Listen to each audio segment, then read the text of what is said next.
अस्सलाम वालेकुम स्टूडेंट्स, मैं हूं शाकिर हुसैन, आपका फिज़िक्स टीचर। स्टूडेंट्स, आज के लेक्चर में हम यूनिट नंबर 3 डायनामिक्स का बहुत अहम टॉपिक जो कि मोमेंटम का कंजर्वेशन का कानून है, इसको डिस्कस करेंगे। इसको डिस्कस करने के लिए स्टूडेंट्स आइए चलते हैं लाइट बोर्ड की तरफ। स्टूडेंट्स, मोमेंटम के कंजर्वेशन का कानून क्या है, इसको समझने से पहले एक अहम बात लिखी हुई है, वो ये है कि मोमेंटम जो होता है उसका इन्हिसार किन चीज़ों पर होता है। तो स्टूडेंट्स, मोमेंटम का फॉर्मूला आपने पढ़ा होगा, P बराबर होता है mv के। तो यहाँ से देखें स्टूडेंट्स, मोमेंटम दो चीज़ों पर मुनहसर होता है, एक मास पर और दूसरा वेलोसिटी पर। ये शॉर्ट क्वेश्चन भी पूछा जा सकता है और MCQ भी आ सकता है। ये किसी सिस्टम के मोमेंटम का इन्हिसार इसके मास और वेलोसिटी पर होता है। अब यहाँ एक लफ्ज़ आया है सिस्टम। सिस्टम क्या होता है स्टूडेंट्स? सिस्टम दो या दो से ज़्यादा बाहम टकराने वाले इज्साम का एक मजमूआ होता है और जिसकी बाउंड्रीज डिफाइन होती हैं, मतलब जिसकी ख़ास हदूद होती हैं। मिसाल के तौर पर आप यूँ समझ लें कि जैसे एक गैस का जार है और उस गैस के जार के अंदर गैस के मॉलिक्यूल्स उस गैस के जार के अंदर ही एक दूसरे के साथ टकरा रहे हैं और उससे बाहर नहीं जा सकते। तो ये गैस का जार एक क्या है? एक सिस्टम है। अब स्टूडेंट्स, सिस्टम की डेफिनेशन मैंने आपके सामने लिख दी है। एक सिस्टम कई इज्साम का मजमुआ होता है जिसकी हदूद वाज़ेह होती है। ये सिस्टम की डेफिनेशन है। और इसके बाद स्टूडेंट्स हमने पढ़ना है आइसोलेटेड सिस्टम। आइसोलेटेड सिस्टम कौन सा होता है?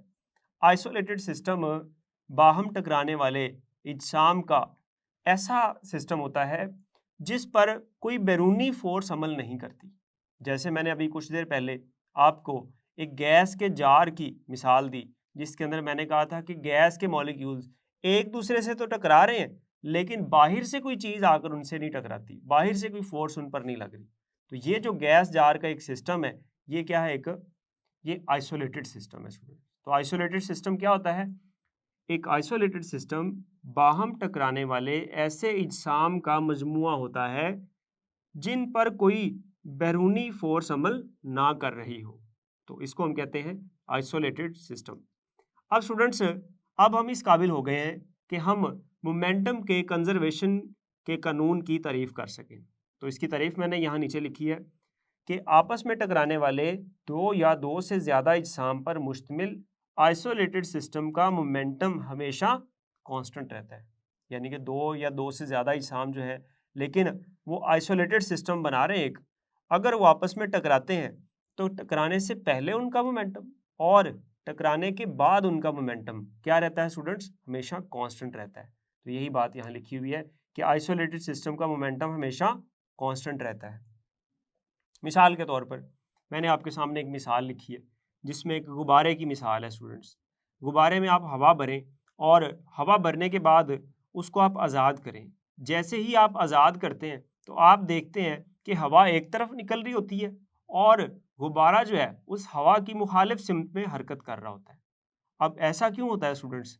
वो जो हवा का निकलना है एक ख़ास मोमेंटम के साथ एक तरफ, तो वो जो गुब्बारा होता है स्टूडेंट्स, शुरू में जब आपने उसको अभी आज़ाद नहीं किया, अभी उसका मोमेंटम क्या होता है? टोटल इब्तदाई मोमेंटम वो होता है स्टूडेंट्स सिफर, ठीक है, ज़ीरो होता है। और जैसे ही आप उस गुब्बारे को आज़ाद करते हैं तो आज़ाद करने से क्या होगा? हवा एक तरफ निकलेगी एक ख़ास मोमेंटम के साथ। उस मोमेंटम को कंजर्व रखने के लिए, कंजर्व का मतलब होता है कांस्टेंट रखने के लिए, एक जैसा यानी कि सिफर ही रखने के लिए, वो गुब्बारा क्या काम करेगा? वो गुब्बारा जो है वो उस हवा के मुखालिफ सिमत में हरकत करना शुरू कर देगा।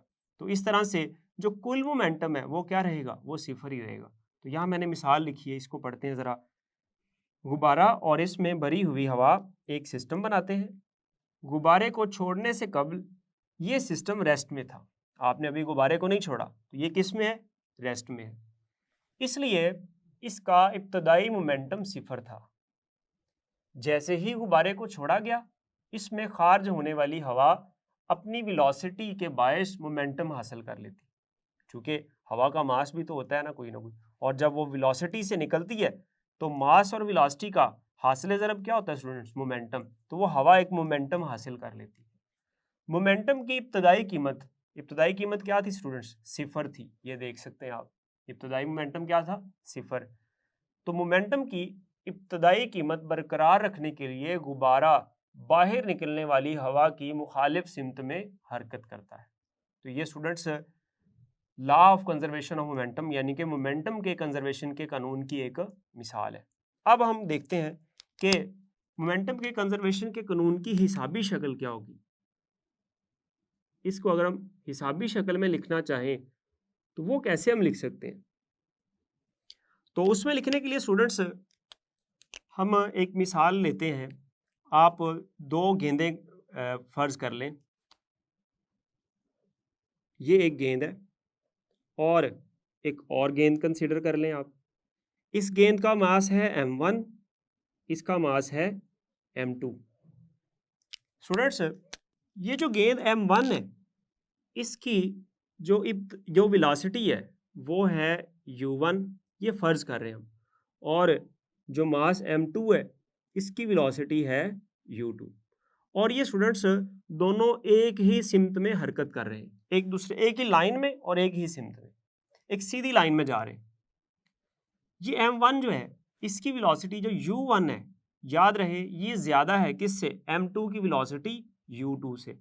मैं यहाँ लिख देता हूँ u1 ग्रेटर देन u2, यानी कि u1 u2 से ज़्यादा है, ये ज़्यादा है का साइन है। ठीक है, अब ये कौन सा सिस्टम है? ये टकराने से पहले, अब ये टकराए नहीं, डेफिनेटली अगर u1 ज़्यादा है तो ये इसके करीब करीब होता जाएगा और एक वक्त आएगा ये इससे टकरा जाएगा। तो हम कहते हैं ये 2 बॉल्स का यानी कि 2 गेंदों का एक सिस्टम है और इन्होंने कुछ देर बाद एक दूसरे से टकराना है। तो ये जो अभी मैंने आपके सामने सूरत हाल रखी है ये टकराने से पहले है। तो यहाँ मैं एक हेडिंग देता हूँ, टकराने से पहले या कब्ल सिस्टम का मोमेंटम। अब ये पूरा 2 गेंदों का एक सिस्टम है।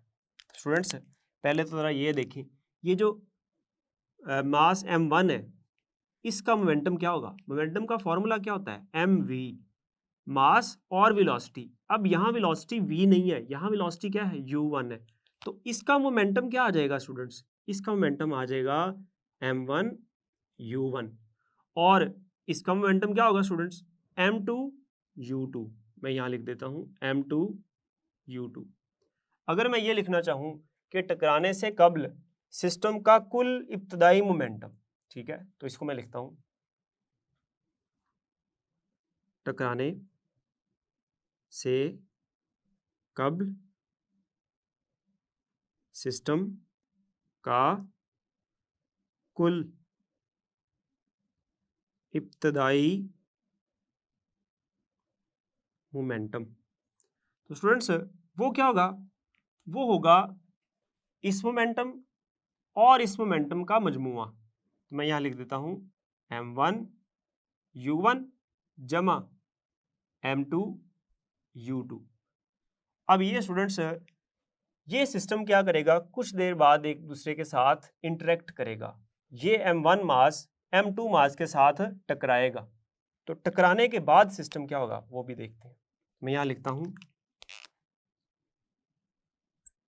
टकराने के बाद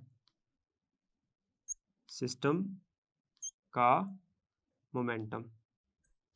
तो टकराने के बाद मोमेंटम क्या होगा ये भी देख लेते हैं। देखिएगा स्टूडेंट्स, अब इस सूरत में हम वो वाली सिचुएशन पहले फर्ज करते हैं, ये m1 है और ये m2 है, ये दोनों टकरा रहे हैं। यहाँ पर बॉल एक छोटी बन गई है, लेकिन आपने यही समझना है कि ये दोनों एक जैसी बॉल्स हैं। अब ये यहाँ टकराई तो टकराते वक्त क्या होगा? m1 जो मास है वो इस m2 पर एक फोर्स लगाएगा F, और जो m2 मास है वो रिएक्शन के तौर पर न्यूटन के मोशन के तीसरे कानून के मुताबिक वो एक रिएक्शन फोर्स m1 पर लगाएगा और वो किस सिमत में होगी, वो मुखालिफ सिमत में होगी। तो उससे क्या होगा स्टूडेंट्स, उससे ये होगा कि अब जब ये m1 इसके साथ टकराया था m2 के साथ, तो m2 का जो मोमेंटम है वो बढ़ गया और m1 का मोमेंटम क्या हो गया, कम हो गया। या आप यूं कह लें कि m2 की जो वेलोसिटी है वो चेंज हो गई, तब्दील हो गई और ये ज़्यादा हो जाएगी डेफिनेटली, और m1 जो है ये स्लो हो जाएगा। तो टकराने के बाद क्या सिचुएशन बनेगी, मैं यहाँ बनाता हूँ डायग्राम। ये m1 है और ये m2 है। टकराने के बाद स्टूडेंट्स अब इनकी वेलोसिटी सेम तो नहीं रहेंगी, डेफिनेटली मुख्तलिफ हो जाएंगी एक दूसरे से। तो इसकी जो वेलोसिटी है m1 की, हम फर्ज कर लेते हैं वो हो जाती है v1, और इसकी जो वेलोसिटी है स्टूडेंट्स हम फर्ज कर लेते हैं वो हो जाएगी v2। अब मैं अगर आपसे पूछूं कि ये जो मास m1 है, ये जो पहली गेंद है, इसका अब मोमेंटम क्या होगा, तो आपका क्या जवाब होगा, आपका जवाब होगा सर इसके मास और इसके वेलोसिटी का असले ज़रब, और वो क्या है, वो है m1 v1। और इसका मोमेंटम क्या होगा स्टूडेंट्स, इसका मोमेंटम होगा m2 v2। और अगर मैं लिखना चाहूं कि टकराने के बाद सिस्टम का कुल मोमेंटम, वो कैसे लिखेंगे फिर, जैसे मैंने यहां लिखा टकराने से कबल सिस्टम का कुल मोमेंटम, कुल इब्तदाई मोमेंटम, तो ये m1 u1 जमा m2 u2, इन दोनों का मोमेंटम लिख दिया था। और इसी तरह से मैं ये लिखूंगा टकराने के बाद, टकराने के बाद सिस्टम का कुल आखिरी मोमेंटम, तो आखिरी मोमेंटम क्या होगा स्टूडेंट्स, ये देख लेते हैं, m1 v1 जमा m2 v2, क्या आ जाएगा m1 v1 जमा m2 v2। अब इसको मैं नाम दे देता हूं मुसावात नंबर 1 का, और इसको मैं नाम दे देता हूं मुसावात नंबर 2 का। अब मैं यहाँ लगाऊंगा law of conservation of momentum, momentum का कंजर्वेशन का कानून। तो उसके मुताबिक स्टूडेंट्स होना ये चाहिए कि टकराने से कबल सिस्टम का कुल इब्तदाई मोमेंटम बराबर होना चाहिए किसके, टकराने के बाद सिस्टम का कुल आखिरी मोमेंटम। तो यहाँ मैं लिखता हूँ मोमेंटम के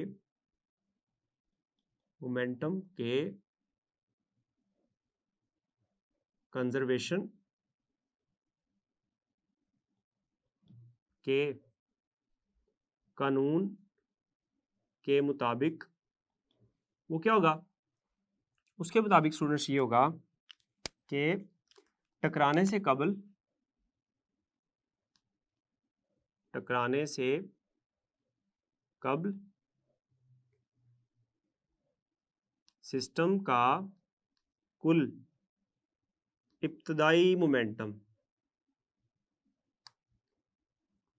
बराबर होगा स्टूडेंट्स, किसके बराबर होगा, ये बराबर होगा टकराने के बाद, टकराने के बाद सिस्टम का कुल आखिरी मोमेंटम। और स्टूडेंट्स अब यहाँ हम मुसावात नंबर 1 और मुसावात नंबर 2 से ये जो हमने मैथमेटिकल फॉर्म हिसाबी शक्ल निकाली है वो यहाँ दर्ज कर देते हैं। तो टकराने से कबल सिस्टम का कुल इब्तदाई मोमेंटम क्या है, वो है m1 u1 जमा m2 u2, m1 u1 जमा m2 u2 बराबर किसके आ जाएगा स्टूडेंट्स, ये वाला मुसावात नंबर 2 m1 v1 जमा m2 v2, तो ये आ जाएगा m1 v1 जमा m2 v2। तो ये स्टूडेंट्स मोमेंटम के कंजर्वेशन के कानून की हिसाबी शक्ल है, ठीक है। तो यहाँ मैं लिख देता हूँ ये मोमेंटम के कंजर्वेशन के कानून की हिसाबी शक्ल है, यही हमने निकालनी थी। अब स्टूडेंट्स इसकी एक एप्लीकेशन यहाँ डिस्कस की गई है। वैसे तो बहुत सारी एप्लीकेशन है, एप्लीकेशन से मुतालिक यानी कि जो मोमेंटम का जो कंजर्वेशन का कानून है इसका इतलाक कहाँ कहाँ होता है, उसके लिए दो मिसालें आपकी बुक ने दी हैं, उन दोनों को हम डिस्कस करते हैं। तो सबसे पहले मैं यहाँ लिखता हूँ मोमेंटम के कंजर्वेशन के कानून का इतलाक। तो स्टूडेंट्स इसमें सबसे पहले हम बंदूक और गोली का एक सिस्टम कंसीडर करते हैं, फर्ज करते हैं। तो यहां मैं लिखता हूं बंदूक और गोली पर मुश्तमिल सिस्टम। स्टूडेंट्स एक बंदूक और गोली का सिस्टम तो आपने देखा होगा। फर्ज कर लेते हैं ये एक बंदूक है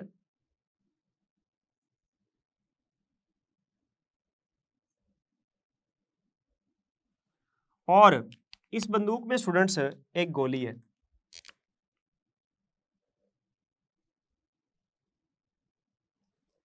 अब इब्तदा में बंदूक और गोली दोनों क्या है, रेस्ट में है, ठीक है। तो इसका मोमेंटम क्या होगा, पूरे सिस्टम का सिफर होगा।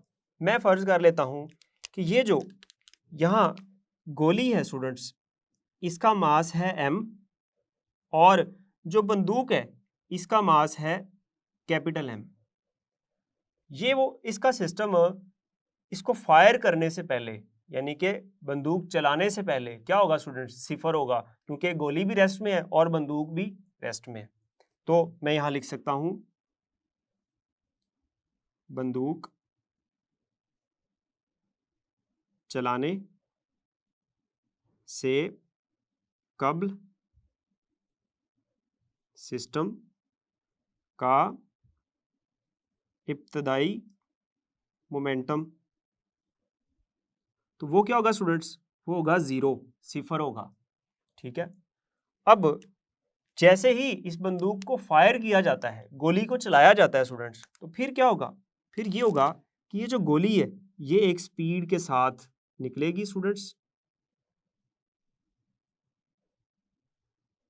और जिस स्पीड के साथ निकलेगी हम कह देते हैं ये वेलोसिटी v से निकलती है।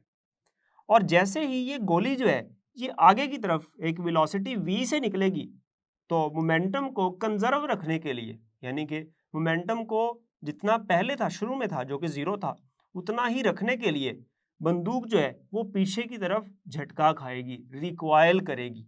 ये बात अक्सर लोगों ने ऑब्जर्व की होगी कि ये जो बंदूक है ये पीछे की तरफ एक झटका खाती है और जिस वेलोसिटी से ये झटका खाती है इसको हम कैपिटल V कह देते हैं। तो स्टूडेंट्स अब देखिए इसका जो आखिरी मोमेंटम है वो क्या होगा, इस गोली का मास और इसकी वेलोसिटी mv हो गया इसका मोमेंटम, और जो गन है यानी कि जो बंदूक है इसका मोमेंटम क्या होगा, इसका मास और इसकी वेलोसिटी। तो बंदूक चलाने से कबल सिस्टम का इब्तदाई मोमेंटम 0 था, तो बंदूक चलाने के बाद सिस्टम का आखिरी मोमेंटम क्या होगा स्टूडेंट्स, तो मैं यहां लिख देता हूं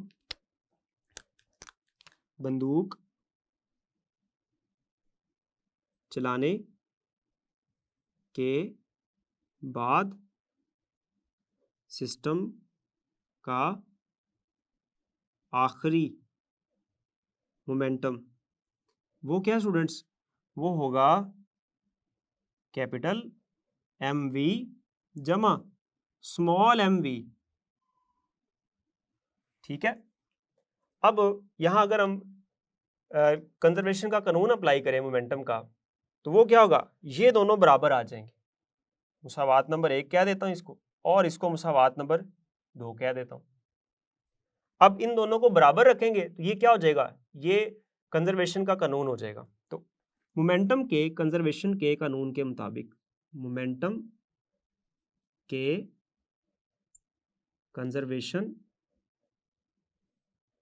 के कानून के मुताबिक वो क्या होगा स्टूडेंट्स, वो ये होगा कि जो एम वी कैपिटल है जमा स्मॉल एम वी ये बराबर आ जाएगा 0 के। और यहाँ से स्टूडेंट्स अगर आप ये वेलोसिटी v कैपिटल V निकालना चाहें कि गन जो है वो पीछे कितनी वेलोसिटी से झटका खा रही है, तो वो भी आप निकाल सकते हैं। वो कैसे, ये जमा का एम वी है, इसको दाएं तरफ ले जाएं तो ये क्या हो जाएगा, ये हो जाएगा माइनस का एम वी, और इधर बाएं तरफ क्या रह जाएगा, कैपिटल एम वी। और यहाँ से स्टूडेंट्स ये जो कैपिटल एम है ये भी इधर ले जाएं दाएं तरफ, तो ये इधर आके क्या हो जाएगा, तकसीम हो जाएगा। तो ये बराबर आ जाएगा v बराबर minus M V over capital M. तो स्टूडेंट्स अब यहाँ ये जो माइनस का साइन है, नेगेटिव का साइन है, ये क्या बता रहा है, नेगेटिव का साइन ये बता रहा है कि ये जो गन है, ये जो बंदूक है, इसने पीछे की तरफ झटका खाया है। इसकी जो वेलोसिटी है उसकी जो सिमत है वो गोली की वेलोसिटी की सिमत के मुखालिफ है।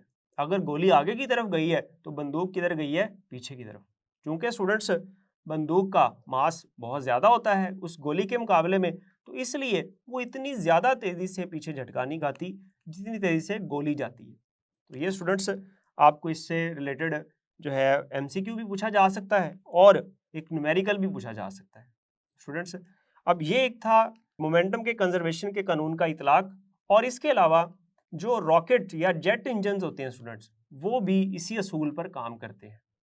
रॉकेट्स में क्या होता है स्टूडेंट्स, रॉकेट्स के अंदर ये होता है कि उनमें जब गैसेस बर्न होती हैं, जलती हैं, तो वो एक प्रेशर के साथ, एक मोमेंटम के साथ जो रॉकेट का नीचे वाला हिस्सा होता है, जीनी हिस्सा होता है, वहाँ से नीचे निकलती हैं और उसके अगेंस्ट, उसके मुखालिफ जो रॉकेट होता है वो एक मोमेंटम से ऊपर की तरफ उठता चला जाता है। तो इसी तरह से रॉकेट हरकत करते हैं, और एक और हमने उसकी जो एप्लीकेशन है वो भी डिस्कस की। तो ये था स्टूडेंट्स ओवरऑल मोमेंटम का कंजर्वेशन का कानून, और उम्मीद है आपको ये लेक्चर समझ आया होगा। डियर स्टूडेंट्स, आज के लेक्चर में हमने मोमेंटम का कंजर्वेशन का कानून बड़ी डिटेल से डिस्कस किया, जिसमें आइसोलेटेड सिस्टम को भी हमने समझा क्या होता है, और हमने ये भी देखा कि जो मोमेंटम का कंजर्वेशन का कानून है इसका इतलाक कहाँ पर होता है। उम्मीद है स्टूडेंट्स आपको ये लेक्चर समझ आया होगा। अगले लेक्चर में जल्द मिलेंगे, तब तक के लिए अल्लाह हाफिज़।